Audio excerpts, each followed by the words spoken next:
terima kasih semuanya. Saya ucapkan selamat mendengarkan presentasi dari Ibu Ning ya mengenai ekoenzim. Kami serahkan kepada Ibu Ning. Silakan Bu. Selamat siang Ibu-ibu yang terkasih. Saya Ning.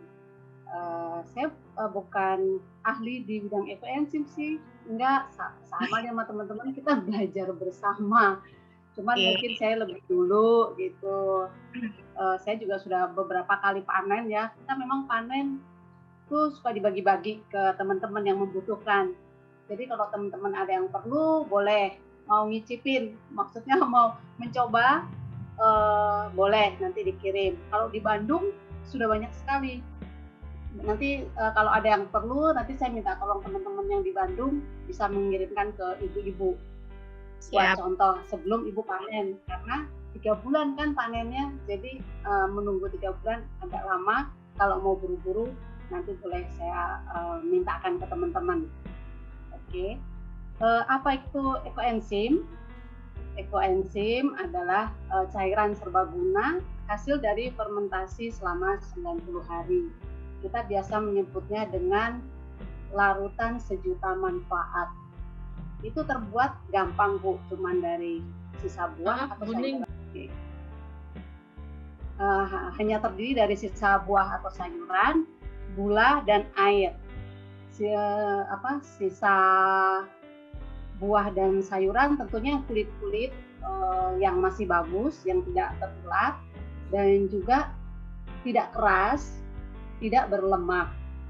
Jadi misalkan kulit durian itu nggak boleh, nangka kan bergetah nggak boleh, alpukat boleh tapi mesti dikerok, jadi kulitnya saja, jangan sampai terkena dalamnya karena dia berlemak. Kemudian gula yang dianjurkan adalah gula aren, gula merah atau molase. Kenapa tidak boleh gula putih? Karena gula putih itu sudah diproses dengan proses kimia, jadi dianjurkan untuk tidak dipakai.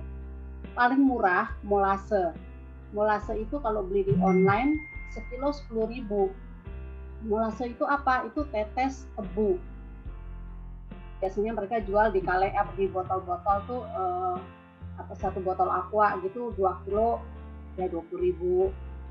Kemudian air yang dipakai adalah air keran atau air hujan ataupun air ledeng atau sumur boleh. Kalau air pump mesti diendapkan dulu selama 24 jam. Oke. Apa keistimewaan ekoenzim? Ekoenzim itu mengandung banyak enzim yang berkhasiat dan juga menghasilkan mikroba. Dan untuk membuat ekoenzim ini sebaiknya minimal 5 jenis kulit buah supaya enzimnya banyak. Saya lebih suka biasanya buah daripada sayur, karena kalau sayur biasanya baunya nggak enak kan, kalau sayur busuk itu, kalau orang Jawa bilang baunya kecing. Jadi saya nggak suka, saya lebih suka kulit buah-buah, terutama lemon, jeruk, itu berbagai macam jeruk tuh boleh. Daunnya boleh pakai mint atau serai biar baunya wangi. Gitu. Bisa juga ini karena memiliki banyak manfaat, bisa untuk kesehatan, pertanian, juga perbaikan kualitas lingkungan. Bisa buat nyemprot sawah, bisa. Terus siapa penemu ekoenzim ini? Penemunya adalah Dr. Rosupon. Dia sudah meneliti selama kurang lebih 30 tahun dan sama beliau tidak dipatenkan karena berharap supaya kita semua bisa membuat. Jadi sebenarnya ekoenzim ini tidak diperjualbelikan. Jadi kita hanya berbagi kepada siapa yang membutuhkan. Tetapi kenyataannya di tukang tanaman dijual dengan nama serum. Itu teman saya beli sebotol 30.000. Waktu itu dia beli, saya bilang ngapain beli? Itu apa? Oh ini fermentasi buah-buahan, katanya bagus. Udah nggak usah beli, saya kasih, saya bilang gitu. Gitulah. Jadi banyak sekarang dijual di tanaman-tanaman, tukang tanaman itu. Kemudian diperkenalkan secara luas oleh Dr. Jun On dari Malaysia. Oke, lanjut.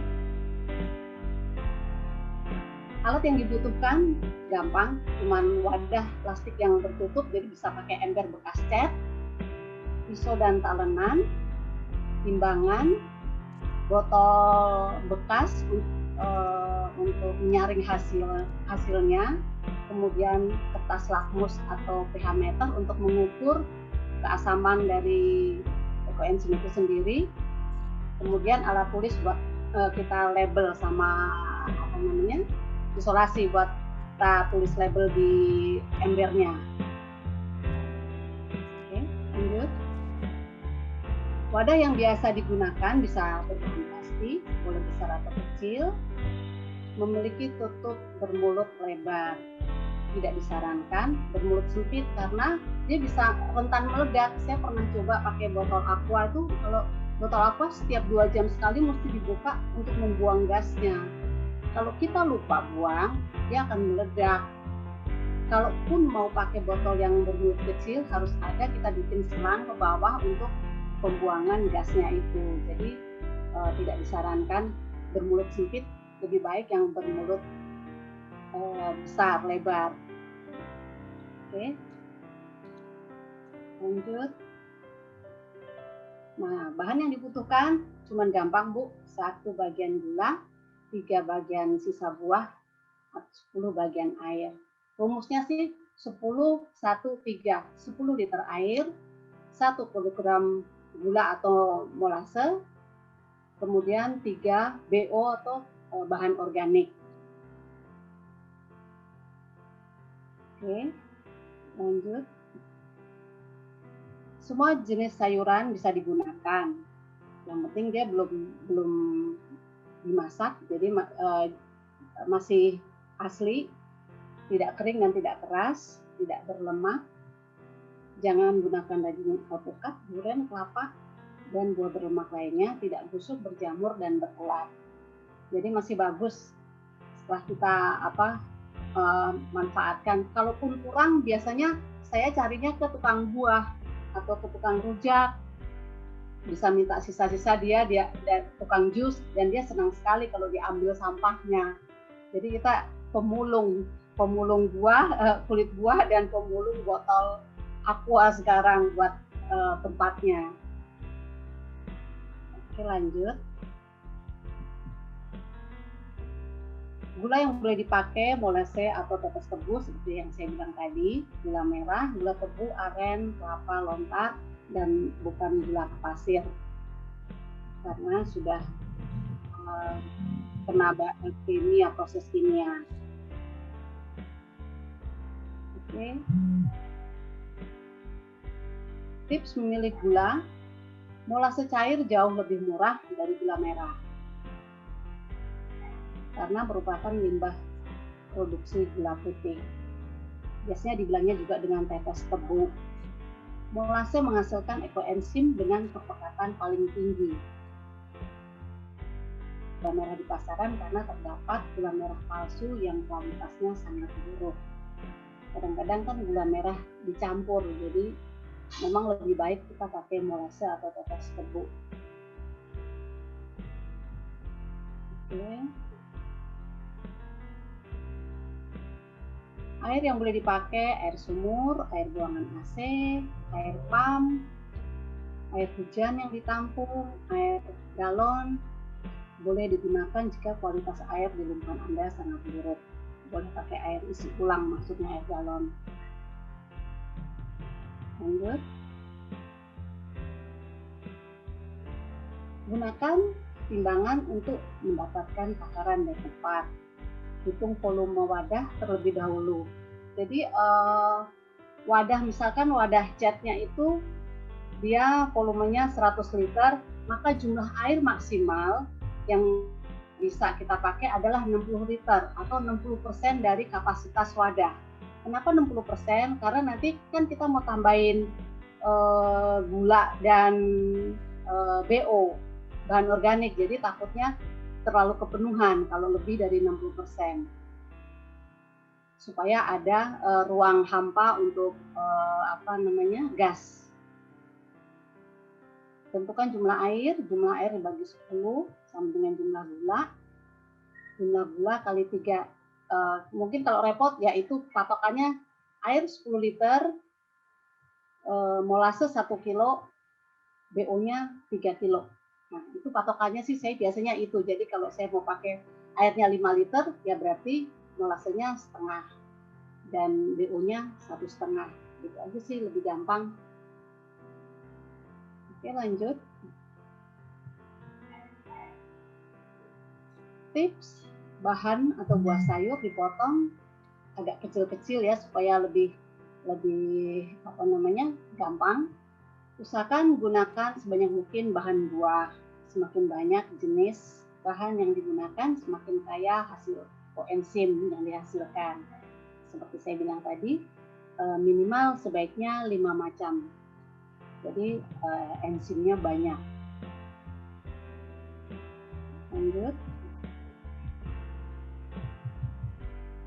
Langkah pembuatan, bersihkan wadah dari sisa sabun atau bahan kimia. Ukur volume wadah, masukkan air bersih sebanyak 60% dari volume wadah. Kemudian masukkan gula sesuai takaran, yaitu 10% dari berat air. Lanjut, masukkan potongan sisa buah dan sayuran, yaitu 30% dari berat air, lalu aduk rata. Kemudian tutup rapat supaya rapat banget. Biasanya saya kasih plastik dulu ya, kasih plastik baru ditutup, jadi dia memang rapat banget gitu, supaya tidak ada udara yang masuk. Beri label tanggal pembuatan. Apabila wadahnya menggelembung, bisa kita buka. Biasanya dari 1 sampai 7 hari biasanya dia banyak gas, itu kita setiap hari buka sedikit, kita tutup lagi. Selama seminggu, pada usia 1 minggu kita buka, kita aduk, kita tutup lagi. Nanti pada 3 minggu, usia 3 minggu kita buka lagi untuk mengeluarkan gasnya. Di situ kita bisa lihat apakah ada jamur atau tidak. Kalau tidak ada jamur, berarti memang benar-benar tegap banget ya tempatnya. Kalaupun ada jamur pun nggak apa-apa. Itu jamur, selama jamurnya putih tidak berkapas, itu jamur baik gitu. Kita biarkan saja, tidak apa-apa. Kemudian kita setelah 3 minggu itu kita juga bisa amati larutannya, apakah bahannya itu bahan organiknya itu masih mengambang di atas, ataukah apakah ada belatungnya, apakah larutan berwarna hitam dan berbau got, apakah ada jamurnya hitam, abu-abu atau hijau atau putih, atau ada lapisan seperti jelly. Kalau ada lapisan seperti jelly, itu yang disebut mama enzim, itu yang dirindukan sama para pembuat ekoenzim ya, karena itu manfaatnya banyak banget. Dia bentuknya kayak gel gitu. Nanti kita bisa belajar untuk apa manfaatnya gel itu, nanti ada ya. Terus kemudian kalau dia ada belatung, kita buat perbaikan.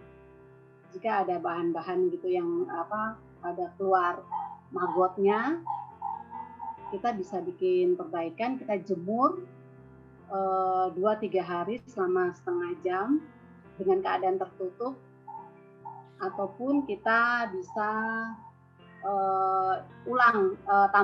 tambah molase ulang sebesar awal pertama kita bikin.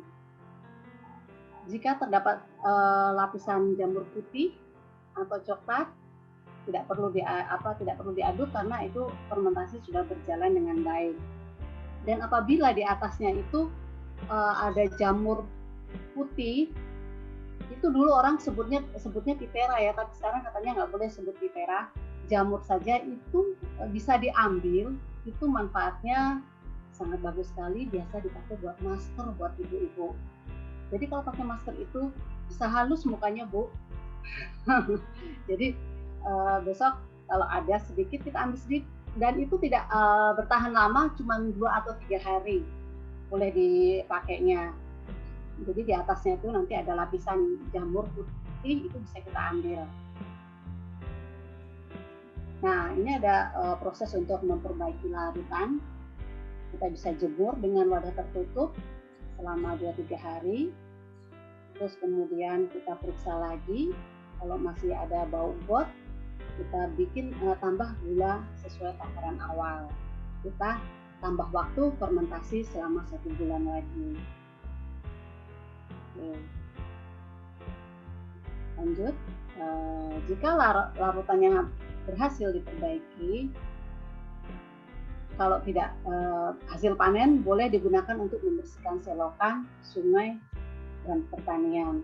Kalau yang gagal diperbaiki, hanya boleh dipakai untuk membersihkan selokan atau sungai. Jadi biasanya cuma dibuang aja di got, karena dia biasanya berbau. Tidak, kalau berhasil dia baunya wangi buah-buahan. Kalau kita kasih jeruknya banyak, baunya bau jeruk gitu. Setelah usia 30 hari, wadah sebaiknya tidak dibuka sama sekali.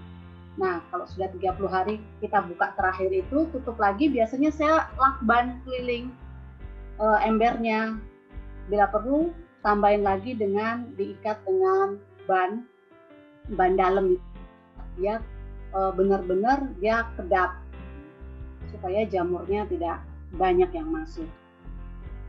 Wadah larutan fermentasi yang tidak dibuka setelah usia 30 hari akan menghasilkan kualitas enzim yang sangat baik. Oke, lanjut. Nah, pemanenan ekoenzim setelah 90 hari, kita bisa panen dengan cara kita saring. Jadi setelah 90 hari sebaiknya kita panen dulu. Nanti kalau sudah kita panen mau didiamkan lagi nggak apa-apa, boleh. Dan ekoenzim ini tidak memiliki tanggal kadaluarsa. Oke, lanjut. Tips mencicil larutan. Kalau kita punya wadah besar dan kita punya BO cuman sedikit, kita bisa nyicil BO-nya selama maksimal 2 minggu. Jadi kita dapat sedikit, kita nanti perhitungannya dihitung mulai dari terakhir tanggal kita masukkan BO, bahan organiknya. Nanti di situ tetap kita catat di labelnya, dibuat tanggal berapa, nanti dibuka minggu ketiga tanggal berapa, supaya kita nggak lupa. Saya juga kadang-kadang lupa, kok saya taruh di kalender, saya bunderin. Kemudian lokasi penyimpanan sebaiknya disimpan, tidak boleh kena matahari langsung, dan memiliki sirkulasi udara yang baik, jauh dari wifi, listrik, WC, tong sampah, tempat pembakaran sampah, dan bahan-bahan kimia. Setelah usia 1,5 bulan, larutan fermentasi bisa disimpan di sekitar tempat tidur. Ya, biasanya taruh di dekat di bawah tempat tidur. Itu bisa memperbaiki kualitas tidur, dan juga untuk kalau kita mau flu kayak gitu, jadi nggak kena flu, katanya sih begitu, taruh di bawah tempat tidur di kolong. Oke. Lanjut, larutan ekoenzim ini warnanya berbeda-beda tergantung gula yang kita pakai dan bahan organik. Jadi kalau kita pakai molase, dia warnanya akan cenderung kecoklatan, coklat tua. Nih kalau yang di bawah nih pakai molase, tapi kalau yang di atas tuh biasanya pakai gula aren atau gula Jawa ya, gula merahnya itu lebih bening. Dan tergantung juga BO yang kita pakai. Kalau kita pakai ada buah naganya, nanti dia warnanya ya agak merah-merahan, agak kerut kayak gitu. Kalau jeruk dia akan warnanya lebih kuning-kuning gitu. Ekoenzim dapat mulai dipanen setelah 3 bulan, namun dapat juga lebih lama. Kualitas ekoenzim akan semakin baik. Jadi nanti setelah 3 bulan kita saring, seperti ini di bawah kita saring, nah itu kita bisa simpan lebih lama lagi. Karena akan lebih baik, lebih lama akan lebih baik. Oke. Standarnya baik ekoenzim itu apabila kita ukur pH-nya di bawah 4, beraroma asam segar, tidak terkontaminasi. Khusus untuk pengobatan sebaiknya ekoenzimnya yang berusia 6 bulan sejak tanggal pembuatan. Khusus untuk pertanian sebaiknya nilai TDS di atas 5.000 ppm.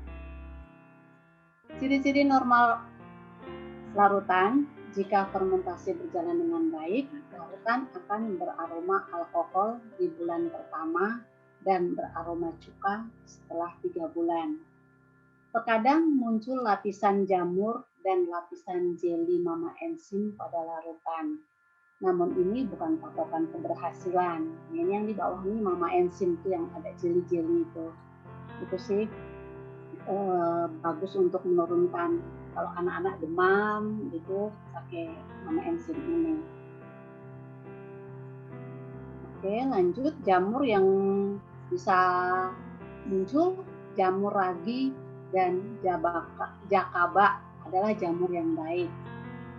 Jakaba itu adalah penemuan baru, itu penulisan belum memiliki informasi. Kapang yang berwarna hitam, hijau, abu-abu dan terlihat seperti blue adalah jamur yang berbahaya. Jadi jamur yang baik itu ada putih, kekuning-kuningan, kecoklatan itu baik. Lanjut. Manfaat dari ekoenzim banyak banget. Untuk membersihkan kompor, mencuci piring, mencuci pakaian, ini semua ada takarannya ya Bu ya. Perbandingannya 1, 5 atau 10 itu maksudnya itu 1 ml dan 5 ml. Kita biasanya ngitungnya pakai tutup botol aqua.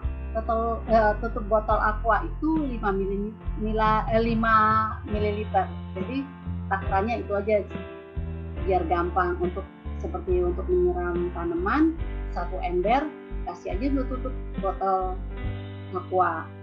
Untuk ngepel juga bisa, untuk membersihkan kamar mandi, membasmi pestisida, untuk kumur dan gosok gigi itu kalau kadang-kadang kalau giginya ada semut-semut bisa kumur pakai EE.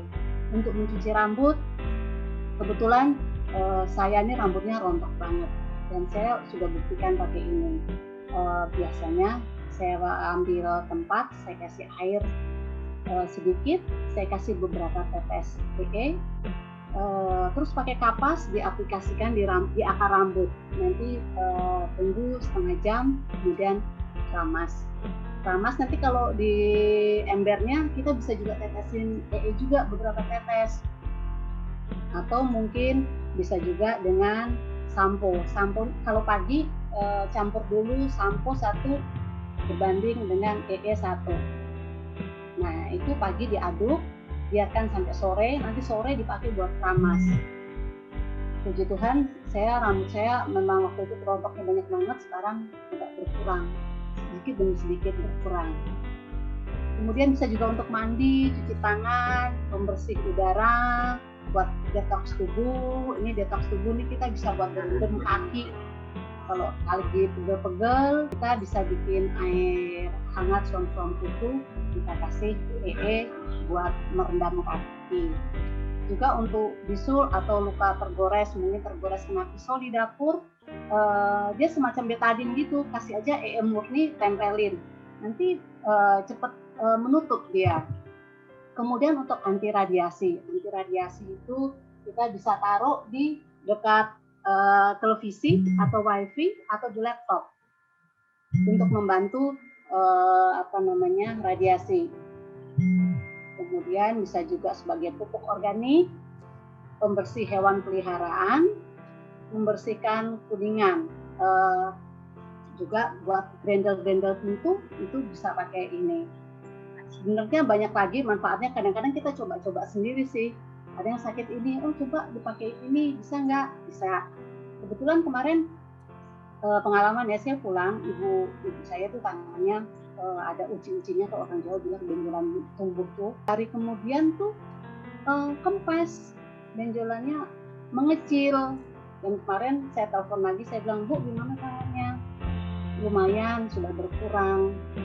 Jadi ya kadang-kadang kayak gitu, kita cari-cari sendiri. Kadang-kadang kalau gatel, nah itu pakai EE juga dioles-olesin di tempat yang gatel, itu juga membantu juga sih berkurang gatelnya. Oke, ada lagi Mbak Ita bawang? Referensi modul ini disusun oleh tim Ngejaga Bumi. Materinya hanya segini, Bu. Nanti kita share kalau teman-teman mau.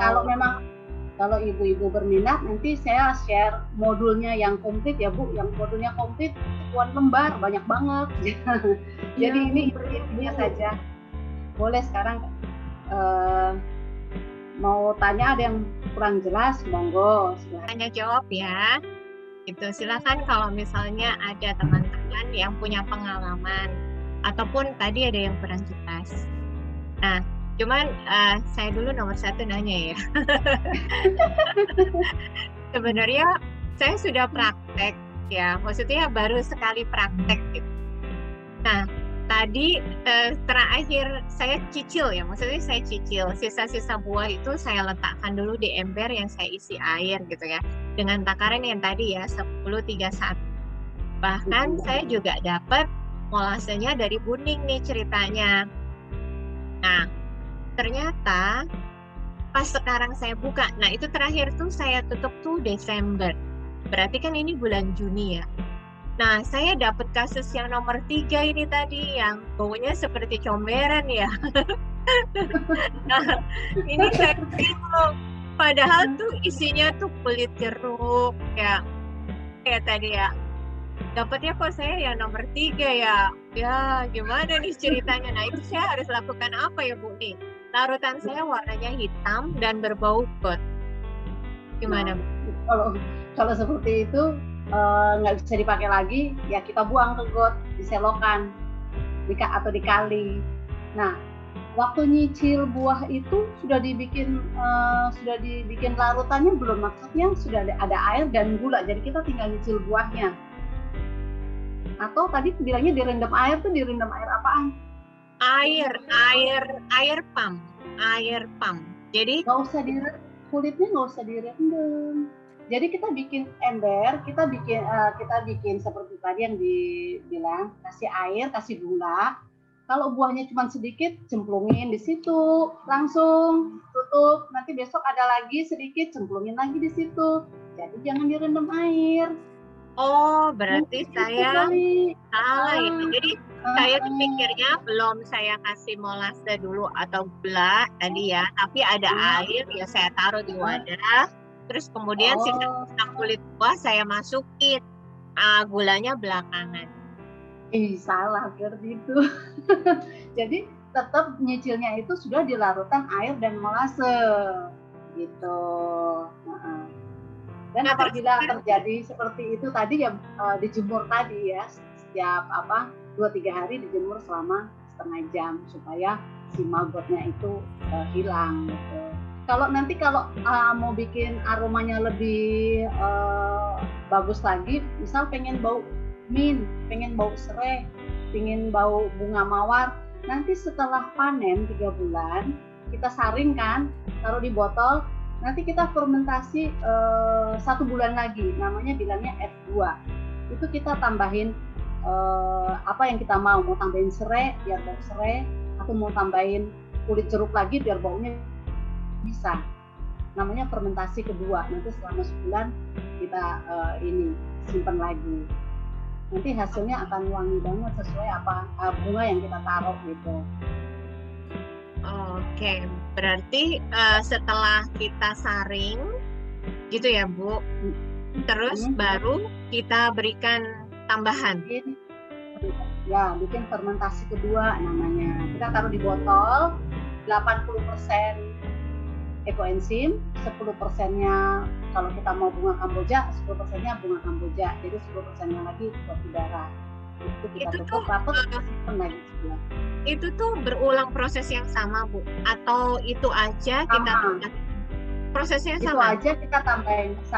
Itu aja kita tambahin waktu sebulan. Maksudnya larutan yang tadi kita sudah saring, kita larutkan lagi di wadah gitu ya, tambahin kamboja gitu ya. Terus tutup lagi selama sebulan. Nggak usah pakai air atau apa-apa lagi, nggak usah kan? Nggak usah. Ya. Siap. Biasanya buat aromaterapi gitu, buat semprot-semprot, jadi baunya harum. Oke. Bikin lagi. Ada lagi yang teman-teman mau bertanya, silahkan. Mau tanya, Bu? Iya. Kalau untuk pengaplikasian, dia bisa itu bisa untuk cuci sayuran, buah-buahan lagi nggak? Ya, boleh. Justru itu bagus. Kita rendam di situ, dilakukan ekoenzim. Iya. Ada berapa lama Bu merendamnya? Sekitar 30 menit deh. Sebentar. Oh gitu. Ada insektisida pada sayuran ya. Buat sayur-sayuran atau buah. Nah ini pembasmi pestisida nomor 6. Oh, oke. Jadi dia kalau untuk pencucian itu dia nggak perlu ditambahin air lagi atau gimana? Air. Iya, ini ada takaran plus air, 1 botol plus 1 baskom air. Ya. Oh, oke. Siap. Lalu yang kedua, kalau untuk pengaplikasian untuk tanaman, ini karena aku pakai handphone, jadi kan tulisannya kecil ya. Udah gitu matanya udah nggak beres. Aku bacain. Ya. Kalau untuk pengaplikasian untuk tanaman, dia bisa buat ini nggak sih? Misalnya aku punya pohon jeruk, tapi udah lama dia nggak, dari awal beli sampai sekarang nggak pernah berbuah gitu ya. Terus ada yang bilang coba deh dikasih katanya gitu. Nah itu ada nggak sih yang pernah berhasil dengan itu gitu? Oh, banyak sih. Kalau buah sih banyak. Kemarin ada teman dari Atam Buah, dia pepayanya lebih manis. Dia kasih hasilnya manis dia bilang. Jadi tapi itu cairannya berarti tetap aja ada takarannya. Ada terus takarannya. Dia seminggu 2 kali. Seminggu dua kali itu dia pada akarnya atau pada apanya ya? Pada tanahnya. Oke. Kalau dibatang sama daun bisa dipakai spray, disemprot-semprot gitu. Oke. Ya. Kalau buat tanaman ada kok ininya, apa namanya? Ada rumusnya. Ini takarannya juga ada ya. Takarannya ada. Ya. Oke. Berarti Bu, pada saat kita udah panen dan kita nggak mau buat F2 gitu ya, itu sisanya si buah-buahan itu, maksudnya ampasnya. berarti kan ampasnya itu kita buang aja apa kita jadiin pupuk? Iya. Jadi pupuk. Bisa jadi kita jemur, bisa jadi buat pupuk, atau juga kita bisa buat musir kecoa atau tikus, kita taruh di tempat-tempat yang biasa mereka lewat gitu. Terus ada juga pengalaman ada orang yang sakit di sendi lututnya, itu dipopokin di situ buat dipopokin rasa sakit sendinya itu. Dia mungkin asam urat kali ya, ngurangin bengkaknya sendi itu ampasnya. Oke. Ya, siap. Ya, kalau saya selama ini bikinnya soalnya pakai gula, jadi lumayan mahal ya. Jadi kayaknya mungkin mau cari molase aja. Iya. Itu di online banyak, di Shopee, di Topet banyak nanya. Jadi kan biasanya nih ada yang bikin dari kalau tadi kan buah-buahan ataupun sayur-sayurannya yang tidak terpakai itu dia dari yang memang masih fresh gitu ya. Nah, bagaimana kalau kita misalnya punya limbah dapur tapi yang misalnya seperti nasi basi atau misalnya sisa-sisa makanan, itu bisa nggak dibuat EE? Sejauh ini sih nggak bisa ya. Kita cuman pakai di kulit buah dan Kulit buah itu kita cuci dulu atau enggak ya? Maksudnya langsung dicemplungin atau? cuci biar bersih. Oh, Dicuci dulu. oke. Iya. Bonggol nanas bisa, Bu. Bonggol nanas Kalau- itu bisa. Kalau nanas tuh karena dia berduri ya, takutnya kalau kita ngaduknya pakai tangan suka kecocok itu pernah. Dan dia suka gatel. Jadi sebaiknya kalau pakai nanas tuh pakai yang ada mata, jangan kulitnya tapi agak yang mata-matanya itu loh. Dan jangan banyak-banyak. Takutnya dia gatel sih kalau nanas ya. Gitu. Nah, Saran tapi saya, Bu bentuknya Ita, boleh? Kenapa? Saran Bu Ita. Kalau nanas, kalau kulitnya itu lebih baik dibikin minuman namanya teh pache gitu. Boleh tuh. Kulit nanas, kulit Iya itu Boleh ajarin. itu fermentasi juga gitu. Ya, Itu minuman fermentasi juga gitu. siap. Jadi nggak dibuang ya kulit nanasnya. Ya, asal tapi dicuci bersih dulu, tetap disikat, cuci bersih. Ya itu jangan yang keras, jangan yang berlemak. Kalau yang berlemak contohnya alpukat, nggak boleh. Kalau kulitnya boleh tapi dagingnya jangan. Kan kadang-kadang masih ada dagingnya kan. Nah itu kita kerok dulu. Terus kalau contoh nih ada kulit buah yang ada busuknya, itu boleh dipakai atau tidak? Jangan, kalau yang busuk jangan. Silakan. Kan prinsipnya harus bersih ya sisa-sisa buah itu. Ya. Garam itu kan, air garam itu kan sebetulnya antiseptik juga. Bisa dicuci pakai air garam ya Bu? Selama ini kita nggak cuci pakai air garam sih Bu, cuman cuci biasa aja tuh. Belum pernah sih. Belum pernah ada yang mencoba cuci pakai air garam. Iya. Cuman biasa aja, cuci pakai air biasa aja. Iya. Oke. Terima kasih. Untuk tadi yang untuk wadah, untuk wadah kan memang tidak disarankan kayak kita pakai botol bekas aqua ya. Iya betul. Botol yang berkecil. Iya betul. Ya pengalaman saya juga, alhamdulillah sih belum pernah kalau sampai meledak sih ya. Cuma memang harus sering dibuka, dikeluarkan gasnya gitu. Nah saya pernah baca pakai ini Mbak itu apa atau enggak sih, saya mau konfirmasi juga sebetulnya. Kalau si atasnya kita kasih balon Mbak, terus di balonnya ditusuk-tusuk pakai jarum. Nah itu gimana Mbak sebetulnya kalau seperti itu? Boleh sih, ada yang seperti itu dikasih balon, boleh. Nanti kan gasnya keluarnya ke balon. Nanti tinggal ditusuk balonnya biar gasnya keluar. Ya, itu boleh. Terus boleh lagi pakai selang. Pakai selang dialirin ke botol. Wah, gitu. Boleh. Iya. Iya. Jadi sebetulnya kita kalau misalnya nih kan kita misalnya memanfaatkan botol-botol bekas lah yang mulutnya kecil itu sebetulnya masih bisa dimanfaatkan ya Mbak. Asal memang ya itulah hati-hati jangan sampai meledak gitu Mbak. Ini seperti itu ya Mbak ya. Iya, setiap 2 jam mesti dibuka. Ya, terima kasih banyak Mbak Ning penjelasannya tadi sambil on off tapi menarik. Ya, semoga bermanfaat bagi teman-teman semuanya sehat. Semoga semua teman-teman diberkati semua keluarganya gitu ya. Sampai ketemu lagi dengan sesi yang akan datang ya. Tuhan memberkati. Terima kasih Bu Ita. Terima kasih kita nih. Terima kasih semua. Sampai ketemu semua. Bye. Selamat sore. Selamat sehat. Aktif ya. Bye. Yuk.